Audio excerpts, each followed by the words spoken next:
kawin tersebut dibayar tunai. Mas Ayu Clara dinikahi Kausar Hartayudana di Masjid Istiqlal, diberi mas kawin 30 mayam logam mulia. Pemain sinetron Mas Ayu Clara resmi dinikahi Kausar Hartayudana pada Jumat 20 Mei 2022.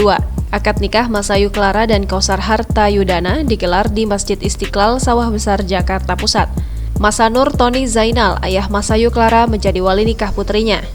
Saat akad nikah, Kausar Hartayudana yang asli Aceh ini menyerahkan mas kawin 30 mayam logam mulia dibayar tunai. Mayam adalah satu ukuran berat emas sama dengan 1/16 bungkal. Mas kawin tersebut berbentuk emas batangan yang diletakkan dalam bingkai. Satu mayam setara dengan 3,33 gram.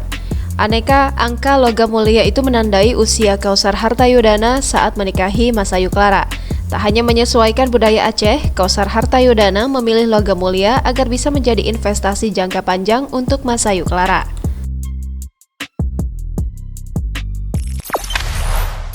Jangan lupa subscribe, share, komen, dan like ya!